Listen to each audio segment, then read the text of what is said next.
बोदोनि बाहाय जमदुवार मंडल बीजेपी हिसाबै बे खासियाबारि दुर्गा मन्दिराव जे फैगोन 8-9 तारिखनिफ्राय जे दुर्गा फुजा जागोन बेनि आगोलाव जों बे एरियाखौ साफा खालामदों। बे जोंनि बिथोन बादियै गोजौनिफ्राय बिथोन मोननानै जों खालामदों आरो बेहाय जोंहा गोबां जोंनि मावथिफोर लोगो दं जोंनि मण्डलनि आफादगिरि आफादगिरिफोर लोगोसे गाहाय नेहाथारिफोर आरो लोगोसे जोंनि बिसिडि चेयारमेन भाइस चेयारमेन आरो गुबुन गुबुन मर्चानि गासिबो जोंनि बिजेपि दैदेनगिरिफोर मण्डलनि बिथांमोना बाहागो लादों। बेवहाय जों दिनैहाय बे ओनसोलखौ साफा खालामजोब्बाय आरो बेजों लोगोसेनो जोङो दिनै गोबां बाथ्रा सावरायदों जे जोंहा दिनै बिजेपिनि जे मेम्बारशिप ड्राइभ माने बिजेपिआव मेम्बारशिप सोनायनि हाबाफारि जागासिनो दं आरो जों बाहायबो जमदुवारावबो दिनैहाय मेम्बारशिप सोनायनि थाखाय रायलायबाय आरो दिनैनिफ्राय आरो मावबावगोन आरो हागौमानि जोङो जमदुवार मण्डल हिसाबै 12-13 हाजार मेम्बारशिप ड्राइभ खालामनो नागिरदों जाहाथे फैगोन गावबो बिजेपिनिफ्राय केन्डिडेट लानानै इलेक्सन देरहाहोनो हायो बेखौ मावनो थाखाय जों बे हाबाफारिखौ लादों। थांनाय बारनि 2020 बे जे इलेक्सन जादों बहायबो बिजेपिआ आलदायै गेलेदों। इलेक्शननि उनावसो बहाय एलायन्स जानानै सरकार दादों। दा दिनैहाय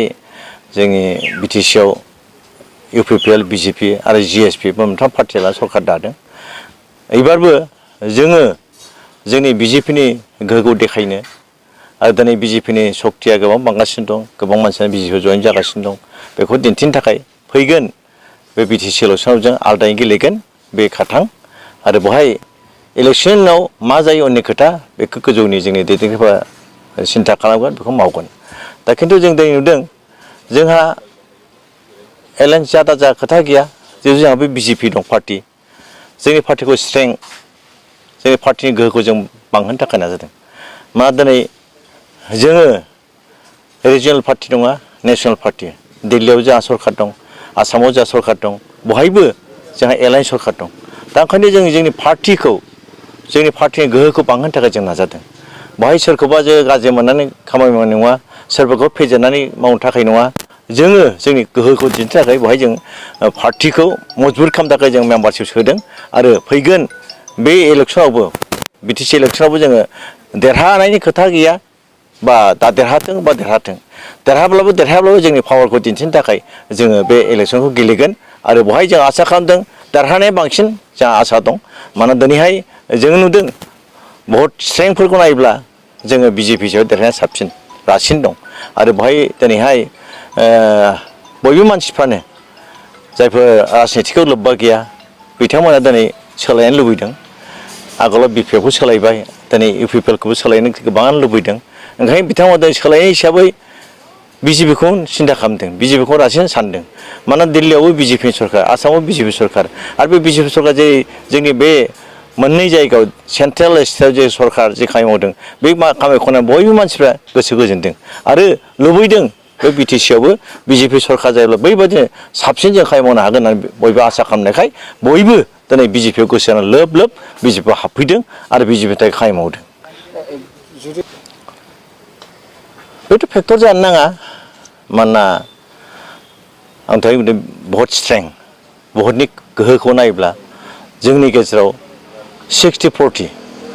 एसटि भटआ 60 जेनेरेल भटआ एसटि भटआ 40 जेनेरेल भटआ 60 दा बेवहाय 40 एसटि भटआव बेवहाय ओरैहाय इउपिपिएल थाबाय बिपिएफ थाबाय आरो बिजेपिनि माखासे थाबाय राभाया फ्राय 90%आनो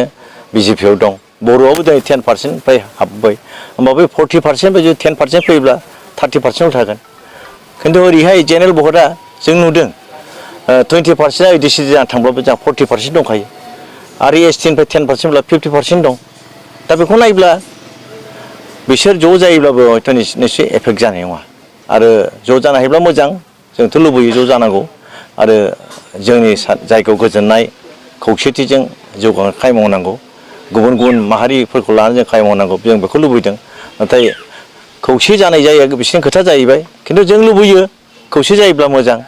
आरो खौसे जायाब्लाबो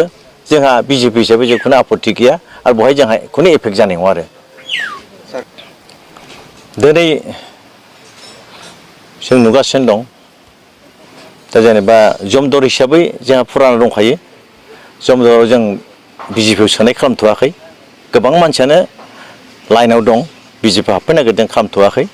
जों बे फुजा बायनायनि उनाव जों बे जिनिसखौ खालामगोन खिन्थु ओरैहाय कसुगाव होन दतमा होन लोब लोब मानसिफ्रा बिजेपिआव हाबगासिनो एबसुनि फुराना मानसिफोर गोदोनि भलन्टियार फर्सनि फुराना मानसिफोर बिएलटिनि फुराना मानसिफोर गासिबो दिनै गोबां मानसियानो जायफोर ओरैनो गोलैनानै दंमोन बिसोरबो मोनसे जौगाखांनाय लुबैनानै जोंनि गेजेराव गोजोननाय जे सान्थिजों बिजेपिआव खामानिखौ नुनानै बिथांमोना बयबो दिनै बिजेपिआव हाबदों आरो रेसपन्सआ जोबोद मोजां आरो बेखौ नायोब्ला दिनैहाय माने जों नुदों बिजेपिआ फैगोन समफ्राव गोख्रोंनिफ्राय गोख्रोंसिन जागोन आरो जोङो देरहासारनाय